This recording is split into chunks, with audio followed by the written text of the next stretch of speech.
ಈಗಾಗಲೇ ದ್ವಿತೀಯ PUC ಫಲಿತಾಂಶ ಪ್ರಕಟಗೊಂಡಿರುವಂಥದ್ದು. ಪ್ರಮುಖವಾಗಿ ಮಂಗಳೂರಿನ ಕೆನರಾ ಕಾಲೇಜಿನ ವಾಣಿಜ್ಯ ವಿಭಾಗದ ವಿದ್ಯಾರ್ಥಿನಿ 596 ಅಂಕಗಳೊಂದಿಗೆ ತುಳಸಿ ಪೈ ಅವರು ರಾಜ್ಯಕ್ಕೆ ದ್ವಿತೀಯ ಸ್ಥಾನವನ್ನು ಪಡೆದಿದ್ದಾರೆ. ನಮ್ಮ ಜೊತೆ ತುಳಸಿ ಪೈ ಅವರಿದ್ದಾರೆ, ಅವ್ರ ಜೊತೆ ನಾನು ಮಾತನಾಡ್ತೀನಿ. ಮೇಡಮ್, ಈಗ ಹೇಗೆ ಅನ್ನಿಸ್ತಾ ಇದೆ? 596 ಅಂಕಗಳನ್ನ ಪಡೆದು ರಾಜ್ಯಕ್ಕೆ ಫಸ್ಟ್ ಬಂದಿದ್ದೀರಾ, ಯಾವ ರೀತಿ ಸಪೋರ್ಟನ್ನು? ಸರ್, ತುಂಬ ಖುಷಿ ಆಗ್ತಾ ಇದೆ. ಇದು ನನ್ನ ಡ್ರೀಮ್ ಇತ್ತು, ಸ್ಟೇಟ್ ರ್ಯಾಂಕ್ ಬಿಟ್ಟು. ಸೊ ತುಂಬ ಖುಷಿ ಆಗ್ತಾ ಇದೆ. ಎಲ್ಲರೂ ತುಂಬ ಸಪೋರ್ಟ್ ಮಾಡಿದರು, ನಮ್ಮ ಕಾಲೇಜ, ಪೇರೆಂಟ್ಸ, ನಮ್ಮ teachers. So without any tuition ನಾನು ಟೀಚರ್ಸಿನ ಸಪೋರ್ಟಿಂದ ಇಷ್ಟು ಮಾರ್ಕ್ ಬಂದದ್ದು, ಅದೇ ಖುಷಿ ಸರ್. ಈಗ ಕಾಮರ್ಸ್ ಅಂದರೆ ಭಾಳ ಲೆಕ್ಕಾಚಾರದಲ್ಲಿ ಕಲಿಬೇಕಾದಂಥದ್ದು. ನಿಮ್ಮ ಅಭ್ಯಾಸಗಳು ಹೇಗಿತ್ತು ಮತ್ತು ಯಾವ ರೀತಿಯಾಗಿ ಬೆಳಿಗ್ಗೆ ರಾತ್ರಿ ಯಾವ ರೀತಿ ಅಭ್ಯಾಸಗಳು? ಫಸ್ಟ್ ಆಫ್ ಆಲ್ ನನಗೆ ಇಷ್ಟ ಇದ್ದದೇ ಸಬ್ಜೆಕ್ಟ್ ನಾನು ತಗೊಂಡದ್ದು. ಸೊ ಇಂಟ್ರೆಸ್ಟಿಂದ ಓದೋದು ಒಂದು ಪ್ಲಸ್ ಪಾಯಿಂಟ್ ಇತ್ತು ನನಗೆ.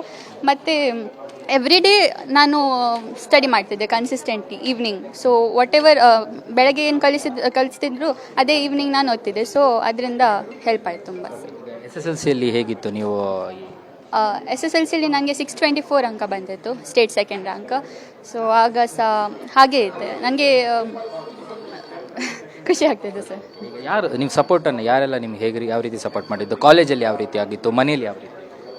ಮನೆಯಲ್ಲಿ ನನಗೆ ಪೇರೆಂಟ್ಸ್ ತುಂಬ ಸಪೋರ್ಟ್ ಮಾಡಿದರು. ನಿಮ್ಗೆ ಏನು ಸ್ಟಡಿ ಮೆಟೀರಿಯಲ್ ಹೇಗೆ ಸಪೋರ್ಟ್ ಬೇಕು, ಮಾರಲ್ ಸಪೋರ್ಟ್ ಎಲ್ಲ ಅವರು ಮಾಡಿದರು. ಮತ್ತು ಕಾಲೇಜಲ್ಲಿ ಸಹ ಹಾಗೆ ನನ್ನ ಟೀಚರ್ಸ್ ಏನು ಡೌಟ್ ಇದ್ದರೂ ಸಹ ಯಾವ ಟೈಮಿಗೂ ಸಹ ಅವರು ಹೇಳ್ತಿದ್ರು. ಸೊ ನನಗೆ ಏನು ಪ್ರಾಬ್ಲಮ್ ಆಗಲಿಲ್ಲ ಸರ್. ಇದು ಅವರ ಗೈಡೆನ್ಸಿಂದ ನಾನು ಇಷ್ಟು ಅಂಕ ಬಂದಿದೆ ಅಂತ ಖುಷಿ. ಫ್ಯೂಚರಲ್ಲಿ ಏನು ಮಾಡಬೇಕಂತ ಇದ್ದೀರಾ ಮತ್ತು ಎಲ್ಲಿ ಮುಂದೆ ನಿಮ್ಮ ಶಿಕ್ಷಣವನ್ನು ಮುಂದುವರಿಸ್ತಾ? ಕೆನರಾ ಕಾಲೇಜಲ್ಲೇ ಸರ್. ಮತ್ತು ನಾನು ಚಾರ್ಟೆಡ್ ಅಕೌಂಟೆಂಟ್ ಆಗಬೇಕಂತ ಅನಿಸಿದೆ. Thank you.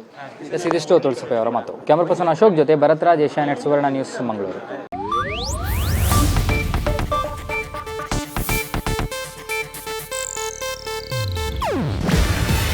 ಇದು ಏಷ್ಯಾನೆಟ್ ನ್ಯೂಸ್ ನೆಟ್ವರ್ಕ್ ಪ್ರಸ್ತುತಿ. ನೀವು ನೋಡ್ತಿದ್ದೀರಾ ಏಷ್ಯಾನೆಟ್ ಸುವರ್ಣ ನ್ಯೂಸ್.